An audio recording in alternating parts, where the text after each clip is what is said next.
So the accurate truth is people are getting dumber and dumber by the hour.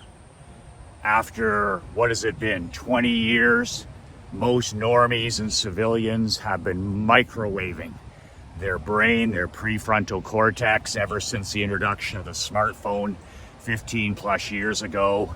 Messaging, texting, anti-social media. Most people have been microwaving their brain for the last almost 20 years. What this has resulted in business, if you're an entrepreneur, a small business owner, a husband, a father, is you now have to have a game plan to deal with people who are suffering from manufactured mental illness, from texting, and all the rest of this tomato can nonsense. Today I'm going to share with you how I deal with people, clients, and customers that are suffering from text brain. Michael McLean, brassballsvideos.com. I'm just on the walking track here in Orlando. I have a mastermind event this week with a room full of elite men that are not suffering from manufactured mental illness. We go the entire 2 days without any technology other than PowerPoint presentations. I don't allow any cell phones, I don't allow any MacBooks, I don't allow any laptops, and we literally black out for 2 days in these closed door meetings, pen and paper. This results in a nice digital detox for my men. They get away from the texting, the messaging, the videos, all of this stuff, and using pen and paper and taking notes increases retention of the materials in the 2 meetings. Plus, it teaches us to focus and keep our feet where our feet are, which is a really big thing. You can download a free copy of my brand new book if that interests you. 5 ways to unfuck your life in the next 30 days. I wrote this book about 3 months ago. It's only 22 pages in length. You can print it off and read it in 10 to 15 minutes if you're not suffering from text brain. And just a word of warning about this book. I wrote this book for champions, not for chumps, for winners, not for whiners. If you're one of these men with a 3-second goldfish attention span, this book is not for you. The link to download is below, brassballsvideos.com. So, how do I deal with men and women, some clients, customers, potential customers, who are suffering from what I call text brain? And it's a real thing. I mean, after 15 years of this stuff, I mean, I've now got to the point where I am absolutely refusing to deal or communicate with text. I'm letting my latest broken iPhone lapse in the new year, and the only time I'll rarely carry a phone is when I carry a new flip phone.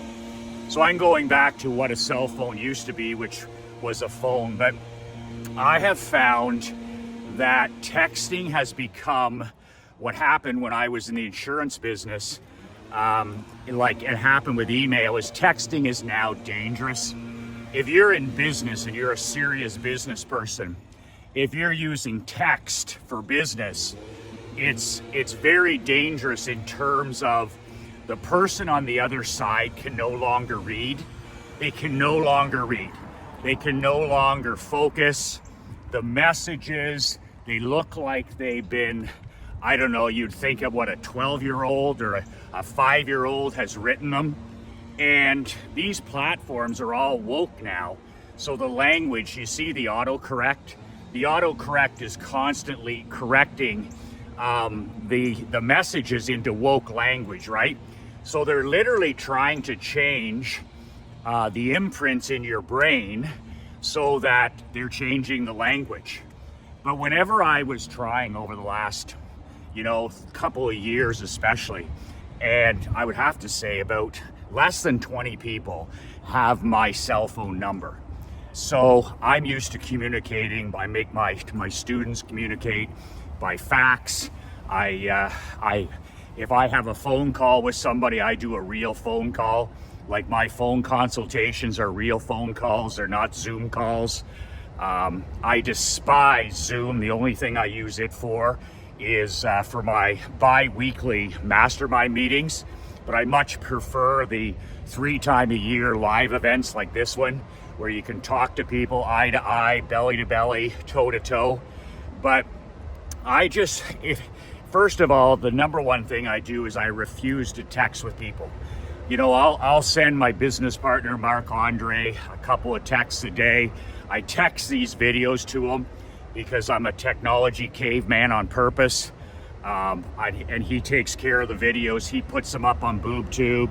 He sends the email. I write the emails, but that's it. So I'm a tech dinosaur on purpose, but I refuse to text with people.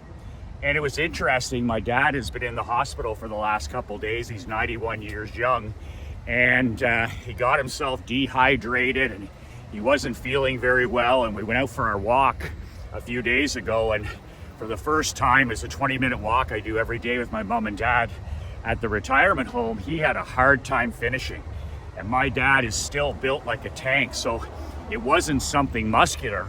So he ended up in the emergency, and he was in the hospital for 2 nights. But it was interesting, even the doctors and the emergency people, they were trying to, where can we text you about your dad with updates? And I said, well, here's my phone number. Forget the texting, because it's just gonna be a dog's breakfast. Pick up the phone and call me. And that's what my cell phone is for. It's for emergency situations. Like, you know, my wife will ask me to carry the phone if I'm going somewhere where she absolutely needs to communicate. Because other than that, I don't take a phone on date nights. I don't take a phone, you know, when I'm taking my daughter to school. I don't carry a phone, maybe 10% of the time. But it was interesting because every time the doctor called me twice with my dad, and these were intelligent updates. So instead of them, think of that, a medical doctor trying to text somebody about their dad's serious illness. And I was like, fuck that, just call me. And she did, and I picked up both times. And literally we talked for 4 or 5 minutes. I was able to ask questions. I was able to speak with an intelligent person on the other line. And then I had the accurate update. And then I was able to call my sister, call her, call my brother, and everybody understands. Like it's the difference between lousy communication and good communication. And I just find texting, when you use texting, the emotion, of course, is lost in it. And most people can't read anymore, right? Most people can't read. So you could send a text that says, you know, meet me at this restaurant at 12 noon. And then you go to the restaurant and they're not there. And that's so common now because people are suffering from manufactured mental illness. They're not just suffering from depression and anxiety, but most adults now are suffering from ADHD, which is of course a made up term by the mental health industry, but that's just from frying their brain, literally frying their brain for, 8 to 16 hours a day for the last 20 years. So when they get a text, they can't read. The autocorrect usually screws it up. And then, the text is just the worst grammar ever. So what I do, if I ever do send a text to Marc Andre or to Krista, and people of course laugh at me and make fun of me, I write a text like I write a well-written letter. And I literally take the time to use proper punctuation. I'll write a sentence and then I'll make a paragraph with it. And the reason people laugh, but they don't understand that most people can't read more than a few words. Like whether it's an email, whether it's a Facebook post, whether it's a text, most people can't focus for more than 3 to 7 seconds. So if I'm sending a text back to somebody, in an emergency situation, I write the text like I'm writing to a 5-year-old, like somebody who is just totally fucked, because they are. And I'll do everything I can on my end if I absolutely have to text this person or email this person. So in other words, it's like sentence, sentence, sentence, sentence, and it forces them to focus a little bit. And even then it's like, oh, sorry, I misread that, or sorry, I didn't get it, or it's just manufactured mental illness. So it just never ends. Like any time that I make the mistake, admittedly, of texting somebody, because it's lazy communication, right? Like picking up the phone, it takes, more work. And then it eliminates almost every problem that you have. But it takes more work. And sometimes, like texting, you thought email was lazy. Now we just get lazier and lazier. Soon we'll just be grunting and groaning at each other. So we've gone from, this amazing invention of cell phone, then we've dumbed it down to email, and then we dumbed it down to texting, and now we're dumbing it down to messaging and, whatever. Soon we'll just be burping and grunting. But the communication mistakes, it's so dangerous in business. When I was in the insurance business, I banned email in my brokerage because, 90% of email would go unread. So you're insuring somebody's life or their home or their car. I'm like, pick up the fucking phone. And I didn't have voicemail. We weren't allowed to email. We could use email as a second source, but only after you talk to that person. So when I do have to send the odd text, and I'll be out of texting completely at the end of this year, because it's just going to get worse and worse, is I do write it in proper grammar. Because some of the texts I get, it's like from lawyers and accountants and like professional people who are literally punch drunk tomato cans now. Like, I'm like, who wrote this? Like, whoever wrote this, I don't want to give any money to. And I certainly don't want them doing anything professionally for me. So this is how you have to deal with people that are suffering from text brain. You have to assume they can't read, they can't focus, and they're gonna mess it up. So if you're at the restaurant and they're not there, or you have a phone consultation and you're not there, it's only your fault because you depended on email or texting. And it's been the last year that I just pick up the phone for everything important. Like, I literally pick up the phone and talk to the person. Doesn't matter if it's my brother, my sister, my mom, my dad, Mark Andre. Most of the time I just pick up the phone now and call Mark. And he's from that generation, he's age 27, where they don't know what a phone is, right? And it's just like they're used to communicating by messaging and texting and snap facing, as Bill Belichick would say. But I just refuse because of the mistakes that are made. And it's amazing. I have a guy who makes custom suits for me, like 3-piece suits, 2-piece suits for business meetings. And I was I'm getting ready for the business meeting here, so I had a couple of suits made, custom made suits. Yeah, people still wear actually business suits in my world. And we're leaving on Friday, my daughter and I, to fly to Orlando. And I get this text message, right? I usually talk to the guy on the phone, or he comes to me in person. And he says, I'm here, but nobody's at home. And I'm like, what do you mean you're here? He's delivering these custom-made suits to me. And I said, what are you talking about? I said, we're both here and we're getting ready to leave in the next 2 hours. Well, I'm at that place. So to make a short story long, this dumbass who considers himself, he works for the #1 clothing company in the world. And I mean, these guys are selling $5,000 garments, $2,000 garments. Like they're pretending to market to the affluent, and they give world-class service. But this guy has fried his brain so much over the last 20 years that he didn't come to the right address. Like, I sent him the right address a couple of days before. I said, this is gonna save you 20 minutes. This is where I'll be with my daughter. Bring it to this home, this house, and whatever. And the guy is like, oh yeah, sorry, I didn't read that. And I'm just like, oh my God. And I told you about the one a few days ago where the car salesman, I was gonna buy a $140,000 new Escalade, right? And the amateur salesman who deserves to starve, he's like, Michael, how would you like me to communicate with you? And I said, well, the phone would be a start, or fax, because I'm getting ready to go to Florida. Don't be emailing me and don't be texting me, because I won't be replying. Never got a fax and never got a phone call with the 2 ways I asked. And the $140,000 account vanished on them in 48 hours. I don't need a new truck. Admittedly, I don't need a new truck. My own truck is in perfect condition, and I was a hot prospect, and now I'm a cold prospect, and he just lost that $140,000 sale. He the only thing he did is text me a couple times, and I'm like, well, that's the one way I said no. So you can see that it's from a sales end of things, it just cost that guy, that tomato can, it cost him $140,000 sale. He doesn't give a shit. He'll say it was the economy or it was somebody else's fault or whatever, but interesting stuff. So you as an entrepreneur, you better not have your people texting. You better not have your sales team texting. You better not have these other people that you're counting on closing sales and things like that. You better not have them texting, because it's maybe a follow-up. Like I use email as a follow-up. I use, but other than that, and I'm getting back on the phone all the time.